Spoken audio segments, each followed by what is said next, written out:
to Unfiltered Discussion. You got Nash in the building. Got Ash in the building. And today we have a special guest, Aisha Glenn from MobileMedTech. Welcome. Thank you. How are you ladies this morning? Good in yourself.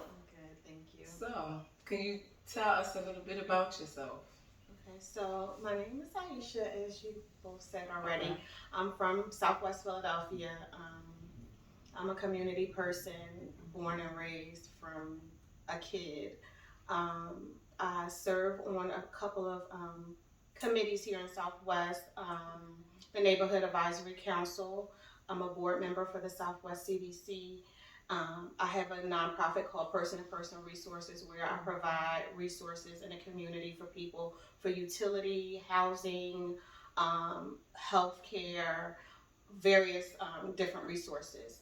And just recently, I started MobileMedTechs, which is going to be a skilled nursing home healthcare agency, where I will be able to provide services. My main goal is to be the bridge between the community and healthcare. I'm trying to bridge the gap between medical services, social services, and mental health services. So what MobileMedTechs will provide is all of those. We'll be able to do things like wound care. We can assist members with going to the doctors, finding doctors. We could assist them with housing resources. We can't provide housing for them, but we can provide them the means to get to places who could provide housing for them. So, you know, if they need assistance with getting Section 8 or just public housing or regular housing, we can help them with those resources. And then also, because mental health is so prevalent in our society today, we'll be able to help them with getting resources for that. I myself recently lost a cousin to suicide, and it was a thing that it was no signs before. It was kind of a thing that clicked in him, and in a matter of a couple of days, it was too late. So that's why we wear our Batman on Sundays. Oh, wow. So he was a Batman fan, so Sundays is for Batman. Yeah. So we will also be able to help people stay out of the ER for unnecessary reasons. If you ever notice, people run to the ER because they're sick and they think that's where they're supposed to go, because they're addicted to drugs, because they're homeless. So what our services will provide on the community health work side of things is we'll find them in the ER and figure out why they're there. Some people, they go to the ER because, say for instance, I have lupus and I'm homeless. So in the ER, they can't deny you for pain because there's no way to see if you're in pain. They can't do an MRI or X-ray and say they see pain. So I go to the ER and I tell them I'm having a flare-up of lupus. That's going to guarantee me a couple of days in the hospital. Absolutely. So I'm going to get shelter and I'm going to get food. There are people who don't know how to read and take their medication wrong constantly and end up in the ER. So what we would do is we would help them get connected with housing or even educational programs that will teach them how to read, or even showing them, you know, your yellow pill is for this and your blue pill is for that, and give them a chart so they can understand. And then that'll save the doctors a lot of money, because if I go to the ER 3 times in 1 month, their doctor's only going to get paid 1 time. Because insurance companies and people who pay them are going to say, well, why didn't you fix them in the first place? So they're not going to keep paying you for the same thing. So my team is going to be a little different than your average skilled nursing home healthcare agency. We're trying to figure out a way to help people where they can be self-sufficient. Absolutely. Yeah, that's dope. And you know, I love, first of all, sorry for your loss, and I love the fact that you're honoring your cousin and keeping his name alive every Sunday with the Batman. Because I seen him when you first spoke, and I'm like, okay. But then you have to ask, because she explained it, right? It has a bigger purpose. It was so hard for me not to wear like my Batman socks or my Batman t-shirt. Because it's just so normal. Yeah, but I mean, if you had to, then, because now you explained it, it'll be like, wow, that is impactful. So you should have worn your Batman stuff. That's what you do. You know, so I love what you're doing. It kind of sort of is like you're connecting the dots, right? You're providing resources, you're advocating, you're meeting everybody where they at, right? And you're right. Some people, it's just a simple fix. Yeah. Like if somebody could just step in and, cause I know I'm right here with A, but I'm just trying to get to C, but where do I find B at, right? And most people don't have that. So yes, they're running to the doctors for unnecessary things. Yes, they're taking meds.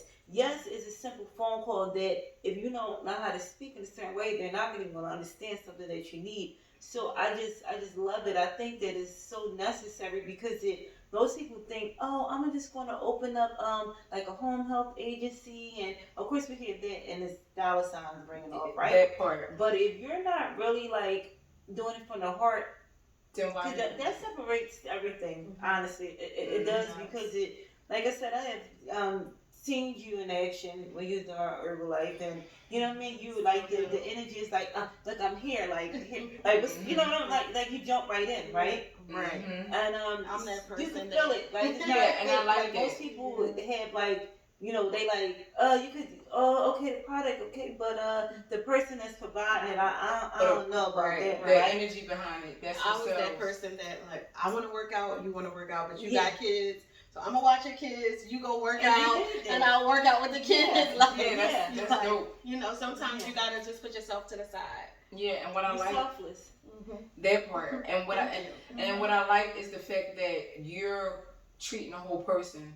You're coming from a humanistic standpoint, and you're meeting people where they're at the end of the day. Because a lot of the times, people tend to look at people that have as a mental health issue, and there is a lot of stigma placed upon it. So a lot of people are looking side-eye like, oh, they just homeless, that's what they got going on, not really understanding that there's layers to that. So once you peel back these layers, you're going deep in understanding why is this person taking the wrong medication? Why is this person, where's their family? What's going on with that?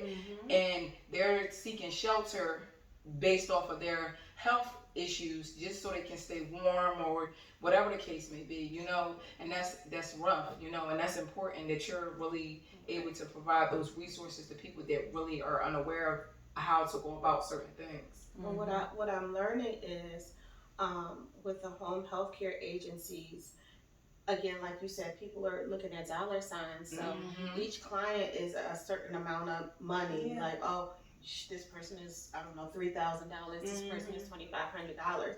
So I'm going to see this person, I'm going to get this check. And I'm going to see that person and get that check. And I'm going to move on.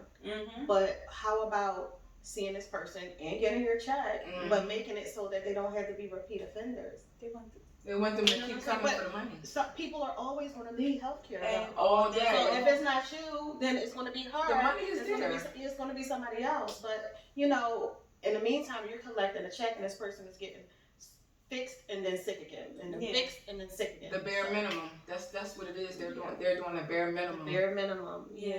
Putting band-aids over things and you won't care. Okay? Okay. Yeah. Absolutely. Yeah. So okay, so like I said, person to person is just like, so I guess that could be like the broad part, and then you got like all these different components in it, right? Right. I just think that it's so dope that you literally like breaking down like is a person, right? And then let me open it up and see exactly what we got going on inside of here, right? Like you got the mental health, you got this person that might just need a little bit of help with reading something. This person might need, oh, Dad, could you just help me at the grocery store this week? Exactly. You know what I mean? Like, and give it, because I know, but I want you to give a little bit of background on that. What drew you to do what you do? Okay, so when I remind you, when I started with, you know, the wellness zone and stuff like that, I was coming off, I worked at University Hospital for 10 years doing pre-admission testing for surgery. Okay. So what that meant is anybody coming in the hospital for any type of procedure or surgery had to come in contact with me in some kind of way, be it registration, or I need to draw their blood, or do their EKG, or check their chart, something like that. So I did that for 10 years. And then when I stopped working there, after my grandmother passed away, I was working for myself. You want to guess what I was doing? What? Wardrobe. I was doing wardrobe on tours with like Chris Brown. Oh, that's dope. Those type of people like that. So every job I ever had was like a service job. Yeah. But I didn't really want to admit it or like Yeah. I didn't want to grasp that. Mm-hmm. And then when I started looking back, like, okay, my grandma, she used to feed the seniors before it was like a Meals on Wheels type thing. Her face was painted on a rec center wall for like 15, 20 years. You know, she had us cleaning out the alleys for $5 in the summertime, and we had parades on 58th Street, and we had day camp, and we went on trips and stuff like that. So I'm like, okay. And then grandma died, and I noticed that my aunts and uncles, and my aunts and uncles is from the hood. They are hood people, but underneath all those layers, they were making sure the seniors are okay. Like that's my mom's friend. You know, this person died. We gotta send food. Like, and it just trickled down. It's just like, no matter like what else we do, it was just always a thing that we just made sure everybody was all right on the block. Yeah. And to this day, like my family owns like one of the pastors died like a year after my grandma died. He left my aunt the church, the house, everything. Oh, wow. Because she took care of him. Absolutely. Literally till he like collapsed in her arms. Like so my family just is the type of family that like if you hungry, y'all ever hungry on a Sunday, come right down the street.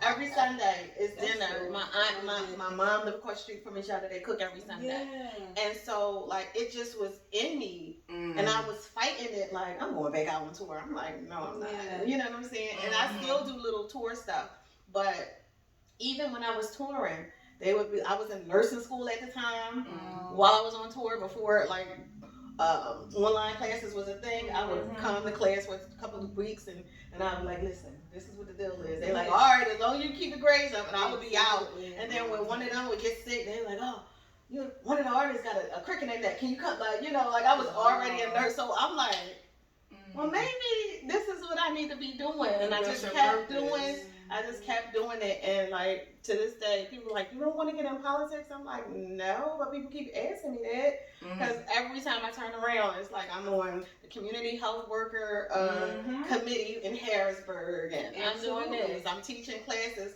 for community health work for Temple, and I'm like, what? So now I just consider it all a blessing because none of the stuff I asked for or applied for.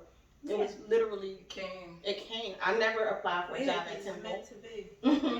You know, I never applied to teach a conference. You know, and I did it when I taught the community health, the first annual community health worker conference in Harrisburg via Zoom. I had COVID, and it was like I didn't have like they said it was a mild case. When I'm talking about fever and can't breathe and coughing and weak and I can't get up. Yeah. And I taught the whole couple of hours and I don't know how I did it. And they were just like, we can't believe you. We didn't even know you were sick. I was like, I don't know how I did it. I was glassy eyed. I was dizzy. But I did it. And I got such a large review from that from the attendees that Temple was like, we're going to start a program to actually teach community health work. Can you teach? I'm like, okay, I'll do that. I like that. So like, I don't know. It just keeps, I guess God is showing me like, I'm going to keep giving it to you if you keep accepting the challenge. And so I just don't turn it down. Like if it comes, I just keep going. Yeah. You know, I love it.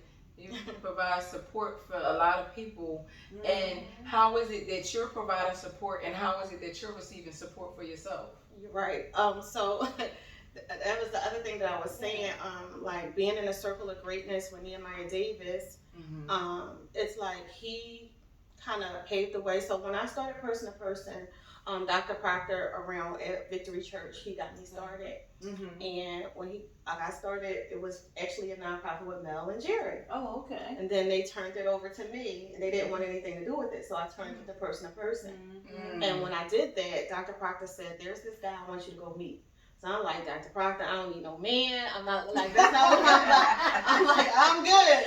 I don't want the church man to be hooking me up with nobody. So he's like, no. His name is Nehemiah Davis. He's on the same path as you. He's like, I helped him get started, and you need to go find him. I didn't know what he looked like. I heard about him. Yeah. One day I was riding down the street, and he was standing on Girard, and I'm like, That's probably him. Yeah. I had no idea. Being obedient, I pulled over. I'm like, "Are you Nehemiah Davis?" And he was like, "Yeah." And I shook his hand. I was like, "Dr. Proctor told me to find you." And then ever since then, we was stuck like glue. It's like a brother to me. And so he started a circle of greatness, and I used to host his events. And then he started helping other people, and I would host their events. And then in the meantime, like I'm hosting events for real estate ride-alongs, for starting your business, writing a book. I'm getting all this knowledge for free. People are paying thousands of dollars to come to these workshops, but I'm the host. So anything that he thought that at the time maybe I didn't have the money for or I couldn't attend, he would put me on a roster and say, "Bring your notebook and your pencil and your pad and take your notes." And so I just kept growing. So every time I did an event, it connected me with like the student loan doctor and Patrick June and all of these people that got me where I am. I just used them as like steps. And then it brought me to where I am. And in the meantime, I'm still in the streets like, okay, we got to help these people. We got to do the book bag drive. We got to do the turkey giveaway. I got to make sure I did, actually around in this area, I was knocking on doors. We had a service area briefing for taxes. Okay. And so we got a list of people who were in trouble for taxes. Oh, wow. Okay. And so we called all these people. We had them down at Ezekiel Church. And we were knocking on people's doors and giving them letters like, "Hey, we're going to have all these people from the city to help you with your taxes." Nobody showed up. One person. What? One person You know, showed people up. don't read or think it's a scam. And it's So one person so showed was up. that the taxes for the property tax? For the property tax. so they don't take the house. Exactly. So they don't take the Wow. One person showed up, and it was a guy I'll never forget. His mom had moved out the house. His mom was getting older. She didn't want anything to do with the house, so he moved in. And he never addressed the taxes. Not that he didn't want to, but he was afraid. He didn't know. He thought he was going to get in trouble. Like, am I supposed to be here? So he was like, "I'm going to just leave it alone." But then as the taxes was building and his mom wasn't paying, he saw the letter and he came out. So all of those people that we had at that resource fair, at that service area briefing, was able to pay attention to him at once. The city, the tax people, this person, to that person. And he owed thousands of dollars. When he left, he had to put maybe $150 down and was paying $35 a month. I love That's it. decent. I love it. See that? And it was like, everybody could have got that help, but then in his defense, like he was able to get all the attention. Good. And they were like just working, like, okay, this is what we're gonna do. That's We're so gonna decent. I and love so- it. I love it. Stuff like that is rewarding to me. Absolutely. Like, so I just keep doing it. Yeah. Yeah. Yeah. I just think that you're a dope person. Like, it's crazy because you'll see somebody, right? You see them doing stuff, but you don't know, like, the magnitude of it, right? Yes. And you don't really know, like, is it just everywhere, or is they really, like, into what they're doing, right? You have some people that's just, like, all over the place, like, "Oh, dang, she was at this event. Like, what the heck is she doing?" Like, she's well connected, right? The fact that you remain teachable, right? Most people don't know that it's important to remain in a student zone. Like, yes, you have a lot of knowledge. Yes, you have, gained so much stuff and obtained so many different things, but you remain a student. And that way, now you're able to really literally like go out and do whatever that you want to do, give it back to others, which you're already doing, right? But it's the fact that it is so important to have somebody. You see how he put you in rooms that you wouldn't have been able to get into? Like, it's just like, wow. Like, so shout out to him too, because most people don't know that's important to do for somebody else. Like, pass it along. Like, it don't hurt you none. Now here it is, he's already established. Now you got all your stuff, established, and good people's stuff that, and when you get stuff is gonna come to you. Oh, This is true. Yeah. One thing I learned from Herbalife is that you gotta remain coachable. Yes. You have to be open to learning, and you gotta humble yourself. You can't be too Absolutely. prideful. I was just awarded the opportunity in, what was it, July or August? I got a random call from Nehemiah's mom, and she said, "Hey, Father's Day." Okay. She said, "Now, I never spent Father's Day with my father. Like, we have a weird relationship. It's my guy." But he was gone for a long time. Yeah. And then, like, he was like, strung out or whatever. I went down south and I got him. Okay. But we still have that relationship that He calls me as long as I know he's okay. Absolutely. As long as she knows I'm okay, we're good. Yeah. Mm-hmm. But this year we decided, you know, with all that was going on with my cousin, we want to take all the dads out for Father's Day. So I told my dad, like, we're going to take you out for Father's Day. He's like, He's like, all right, well, if your Uncle Mike going to be there, I'll go. I'm just like, oh, God. So then I get a call the 2 days before the whole dinner from Nehemiah's mom, and she's like, well, what you doing this weekend? I'm like, it depends on why you're asking. So she was like, we need you in Florida. No, I'm sorry, in Atlanta. Okay. So I'm like, okay. It's like, it's a paid gig. I said, all right, let me just figure some stuff out. So I was like, let me call my cousin, see if I can get airfare, or like, let me figure it out. She's like, no, Neo's gonna pay for your hotel and your flight. You'll be fine. So I called my dad. I called my mom first. I gotta call mom first. Like, Mom, I feel bad because this opportunity is gonna be crazy. She was like, well, just call your dad and see what he said. So I called my dad and I was like, telling him what's going on. He said, girl, if you don't go. He's like, I didn't want to go to dinner anyway. You know I don't like people like that. He was like, thank you for the offer, but so he's like, you don't never turn down something like that for me. He was like, I'm grateful that you got me here. I'm not on drugs anymore. Anything else you do is extra. Like, you better go. Call him back, like, I'm on, what the hell do I leave? Give me my stuff. Exactly. So I went there. It was 3,300 people. I got to meet like Shaq and the Earn Your Leisure people and all of these people just from him award me the opportunity to be in this room. Wow. And it was amazing. It was like it was amazing. I was learning so much, and then I got all of these people, New Age CEO and Maddie J and you know all these people, these influencers. Him 500, her 500, Miss Skittles, you know, all of these influencers. So I'm like, books and books. I told my cousin, I said, you want to start a trucking business? I got all the notes. Like, I was writing everything down. But I see all of that, but I never thought that was like real. Now hearing it, I know it's real. I'm telling you, when I tell you those people was not playing, they were buying tickets for like $9,000. What? To sit up in the front and get that information. The people were saying how they bought like $55,000 programs, but they business scaled from like $10,000 a month to 6 figures a month. Like, who cares? We do it at college all the time, right? Wow. I got a degree right now. I don't even have it in my hand. My degree is sitting in St. Joe's office. You pay us our $3,500.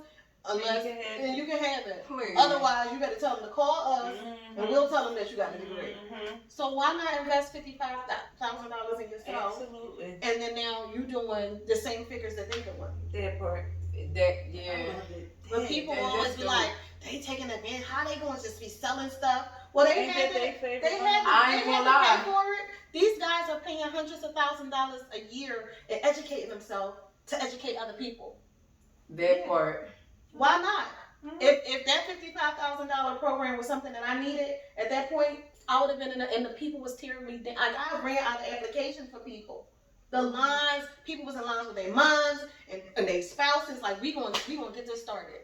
As they should. And now I understand based off of what you're telling me. Like now I get it. Like Earn Your Leisure was there. Y'all, if y'all were there, they would have been like, listen, for your podcast, this is what you do. This is, you know what I'm saying? Like it was it was information everywhere. Like if you didn't get anything out of it, that you want to be in. That's what I'm saying. That is crazy. Wow. I'm trying to tell you. Dang, that's decent though. Like at least you. That's what I'm saying though. Like, cause how many? They could have had anybody go, right? Anybody. But they chose you, right? Like it's just crazy because it just speaks volumes of the character at the end of the day. Like, yes, it's probably been other people that could have easily slid in that slot. Oh, could you just go there and do that? But what was in that room was priceless. Yeah. And the crazy thing is that he doesn't even live here anymore. He's not in Philadelphia. And so for him, the call was like, I just got out of a production meeting, and she said, your brother said he wants you here. I said, well, okay, say no more. And so I was just there. Like, whatever you need me to do, just let me know. Because you know how to work the room. Mm-hmm. You know what I mean? Like, oh, I don't want nobody to know. She's going to talk. She's going to bring that energy. I know what I need. Yeah. He was training a new assistant when I got there. She was this tall young girl. She was beautiful, Sue, and I'm like, okay, here we go.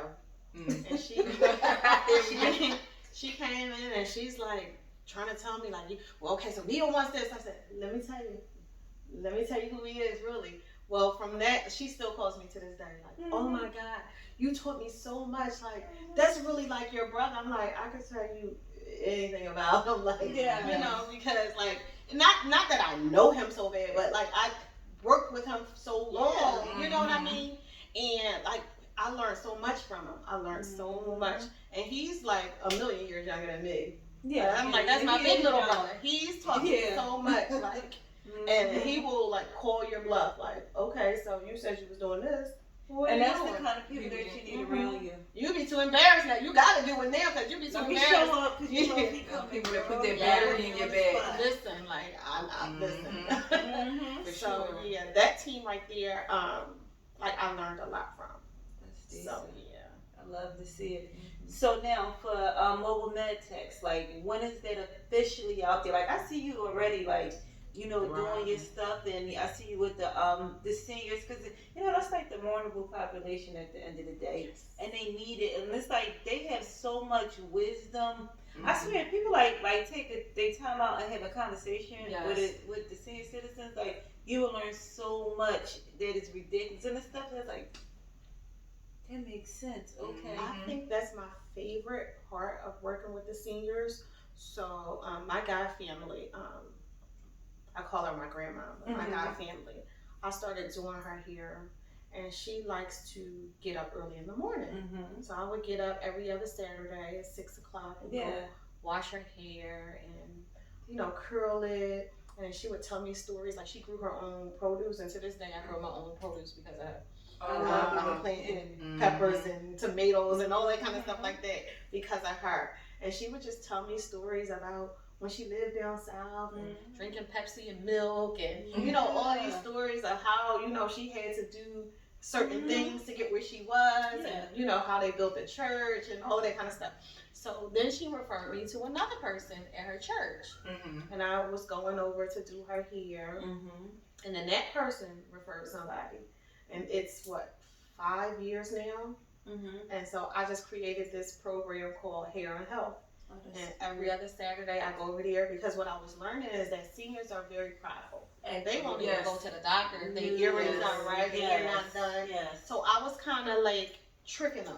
Like, I'll come do your hair, you know, and then I'll check your medicines and check your sugars and stuff like that. Get you ready for church and, you know, put your eye drops in, go to the store for you and all that kind of stuff. So it was making them feel better about seeking their health first, and I'm still doing it. I love it. That's decent. So, especially like when it's inclement weather and they can't get out. So I'm drilling them like, do you know what this pill do? Do you know what that pill do? Do you got enough? Because it's going to snow next week, and I want to make sure you have all your medication in case nobody can get to you. So I've even 2 weeks ago I took one of my seniors to a funeral. One of her friends had passed away, and she was like, you know, I have to go, and I have nowhere way to get there. So I was just like, all right, I'll take you. You know, and I just took her because it's like she doesn't have anybody. You know, her brothers and sisters try to take her places, but they're just as old as she is. Oh yeah. So that's a blessing. So, you know what I mean? I like that. I know I love that. I don't like that. I love that. Because at the end of the day, you think about it. The senior citizens is the ones that like really like had the community together. You know, that's where, you know, respect was there. That's where you had people that you knew Miss Mabel, and you can't do that because she's going to go tell your mother. She's going to get you in shape before you ain't even got to reach your mother yet. You're in shape already, right? They were do stuff. Respect was due. Like, you know what I mean? People knew not to. The blocks was cleaned up. You know, it was like a family at the end of the day, and we don't have that in these communities no more. I mean, as you can see, you can tell, right? I tell people all the time, up until I was an adult, I didn't even know what my name was. It was always, that's Miss Glenn's grandbaby. That's Miss Glenn's grandson and granddaughter. Like, I I didn't even have a name, like, you know, Yeah. because she was so prominent in the neighborhood. So, like, even like around here now, we're trying to get everybody on their block, you know, to have block captains and people that advocate for the block and stuff like that. You'll be it's so many hidden things going around. And as for like the resources and stuff, the common misconception is like it's nothing, no resources. It's not that there's not any resources. Plenty of resources here in Southwest. In general, people just don't know where they are or how to get to them.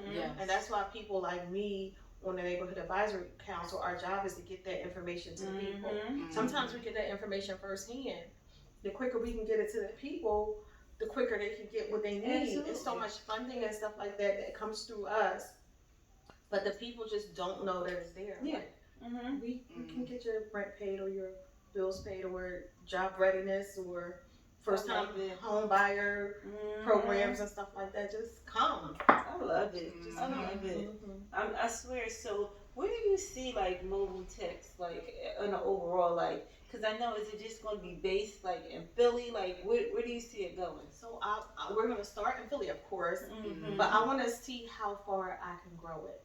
You know, so I want to be able to provide transportation, infusions, you know, for people who need vitamin E or vitamin C or B12 or iron. Because I myself recently, when I was going through the COVID thing, my potassium and iron levels were so low I could barely walk, and I had to keep going to the hospital to get potassium and iron. But what if I can go to the clinic? I can go to MobileMedTech, they can come to the house, or I can just go up the street. You know, they got a little setup or whatever, instead of going all the way downtown. I couldn't barely walk, so how could I drive? MobileMedTech at your convenience. That's what I'm saying. You know, provide meals or you know whatever I can do. I just want to. I'm just going to keep asking, and they're going to either say yes, you can do it, or no, you can't, and I'll move on to the next thing. But most of the time they hear, "Oh, you could come to me." Oh, yes, I ain't gotta get up. Yes, it's convenient. It seems like it just sounds like making life easier for those that you serve at the end of the day, like because again, life is already chaotic, right? So if you want to bring any ease. With it. What did you say you offer? You know what I mean? Yeah. Oh yeah, yes, you could come over and do that. Good. Then I got a little bit more time to do this. You know, or now I ain't gotta like worry because most other people worry like I can't get that done. I'm not gonna. Well, they worry about getting there in the first place, a ride or calling somebody. So the thing is, there are people who can't get out, and there's people who don't want to come out or are afraid to come out. So I feel like, you know, for those people who can't come out, you know, we can bring those sort of like, how do a person that's bedridden, how hard is it for them to go get their eyes checked or something like that? And then there's people that are lazy or afraid to come out. So what if I start bringing the services to you and then I show you like, you know, it's not that bad. Like let's try going here first and see how that works. Let's try going there, and now they're out of that bag and they can go out and get their own services. You know what's so funny?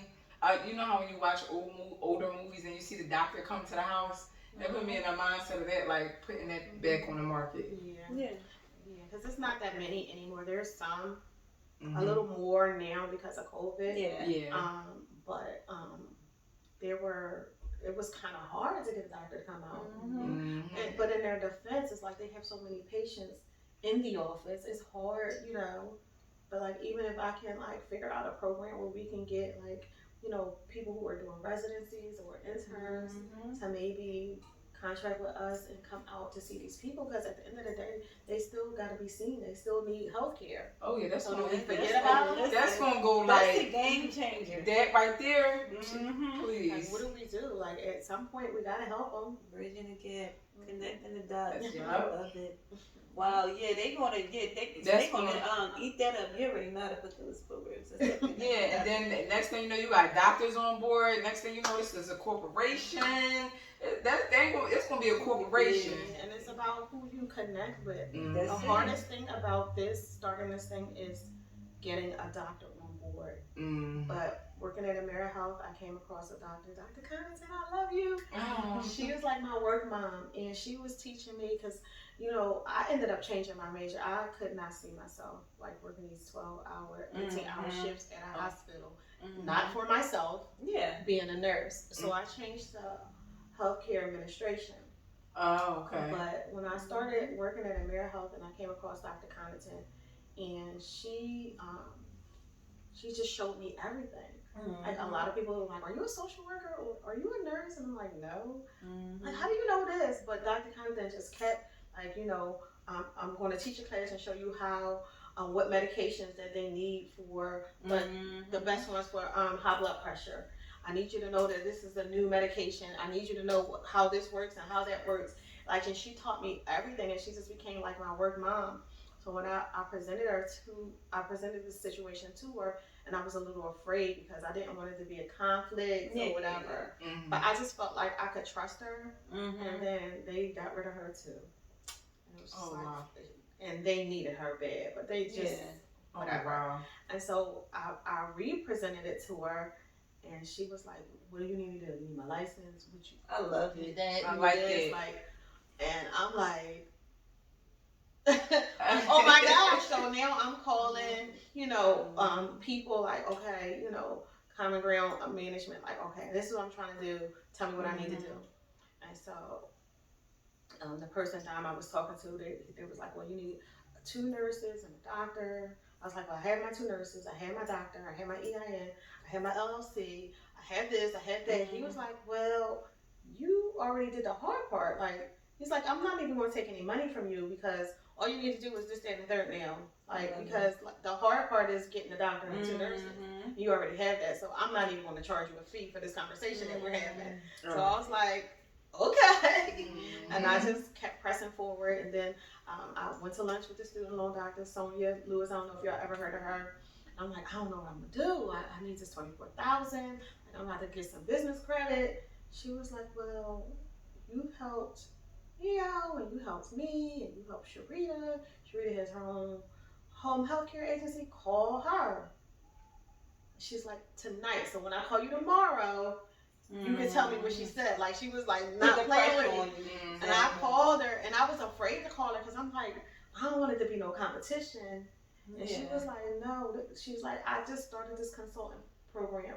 And you can be in it, and this is how much it costs. And she was like, don't ever worry about that because your clients is your clients and my clients is my clients. It. And they're going to be loyal to you or they're not. And that's just that. And then she even started this internship for me. She's like, I'm going to use you as the mannequin, the dummy, see if it works. So I work at her office 2 days a week. Okay. And I'm learning like everything. I'm going on like business lunches with her, and I'm learning how to do staffing and billing and conflict and payroll and all these things, all within this little bit of money, which I didn't have 24,000 order now, but I came up with it. Like I came up with it. Like that part. I looked around, I felt it. Yeah, like, and she's just been pouring into me. And it's been an amazing journey. The only hold up is like with COVID, it's like 6 to 9 months for you to get your license. We put our paperwork in March, and she did everything and showed me. And what I like about her, she'll do it for you, and then she show you what you did, so next time you can do it yourself. But with COVID, I'm hoping October. Okay, yeah. I'm hoping October. Yeah. I already got my furniture and my office, like I'm ready. But it's just you gotta real estate. Yeah. But like I'm learning so much from her. That's dope. Like, I like it. That's I just like you can see. It's crazy because it's like you get connected to people that really want to see you win. You know what I mean? It's one thing for people to say it, but for people to actually do it and put you in places to be able to really thrive and do you. And she said it perfectly. Either they're gonna be loyal to you, or they ain't. Like just because I do me, this your lane, and I know mine already. So and I stress that so much to people. Like 4 different people could be doing the same thing, but we all got our own style. That part. People like who they like. People gonna go to who they're gonna go to, and that's that. And it's well connected because if somebody you might not be able, you can go over to such and such. Right. You gotta find your niche in whatever it is that you're doing. You might do nails, I might do nails. Your thing might be acrylic, your thing might be designs, mine might be something else. Yeah. So you have to find whatever your niche is. But that's why they have different doctors for different things. Exactly. They specialize in back, he specializes in foot. Exactly. Yeah. Yeah, you're gonna do big. Well, you're already doing big things. Shoot, your resume crazy, right? I'm just saying, like, bro, you one too. Wait, hold on, wait a minute, what the heck is going on here? Like, Yeah. it's like it's endless. Like, and the fact that you're able, like I said, I've seen you in action, like your energy. I see how you interact with people, right? So the fact that I know that the things that you have obtained over the years and all that knowledge and all of those, you're going to be, because you do it without even knowing you're doing it. Like, you point it back out to others, right? Without even know you're doing it. So that right there is just a blessing, right? You are like the vessel. Like, they just like, it's just crazy. Because I'm just thinking, listening to you. Yeah. My prayer. My prayer is always, like, I don't know. I don't know. Whatever it is, I don't know. Yeah. But you use me as a vessel. Speak Mm-hmm. through me so I can get to the people what it is that Yeah. they need. Mm-hmm. So I never feel like it's coming from me. I feel like God is just speaking through me. I'm just here to reiterate what He's telling me to do. And that's it. And it's happening. It's living proof. We're hearing it, we're seeing it, and all the above. So now you got to let people know, like, so you got person to person, you got here to help, you got mobile med tech, you on the board for Southwest. Like, I mean, what you do is endless. Like, the resources. I mean, the list goes on. Okay, y'all gotta go follow these pages to find out exactly everything. Y'all want them resources? Y'all better. Yes. So you gotta tell the people exactly, like, where can they find you at, like, for whatever you do, everything you do. On social media, my Instagram is person to person resources. If you're looking for just any kind of resource, jobs, utilities, housing, things like that, you can find me at person resources on Facebook as well. And for employment or home health care services, which is coming soon, you can find me at MobileMedTechsLLC. Well, y'all heard it here. Like I said, it's amazing. The seniors, everything you're doing is needed, is a blessing, right? And the fact that you know, it's crazy because the grandmoms is always impactful, right? Yes. And it's like, without saying it, but you're doing it. Like, you're leaving your grandma legacy a lot. Like, you're carrying it on, right? You literally, like, she poured into all of y'all, right? But it's always going to be somebody out the grandkids that really, like, carry the torch, right? Mm-hmm. And you got it, right? It's in your hand, and I'm quite sure you're not letting it go. And so no matter which way life goes, your grandma is still alive through her grandchild. So for me, I love it, because I don't know not one person that don't love their grandma. Yeah, everybody grandma's not here no more, but yeah. It was a thing where it was always there in me. I refused to embrace it. I wanted to be out and, you know, doing whatever. And then when I finally, like, recognized it and embraced it just kept blessing me. So y'all heard it here. Make sure y'all follow those pages. Make sure all the resources that you need. Click the button. Check it out. It's there, and it's only gonna get bigger. You already heard the resume, didn't you? Yeah. So there's more to come. Thanks for coming on today. We just had to have you. Like I said, you're doing big things. It was a pleasure. It was a pleasure. No, thank you. So this is Nash signing off. Ash signing off. Isha signing off. Bye bye.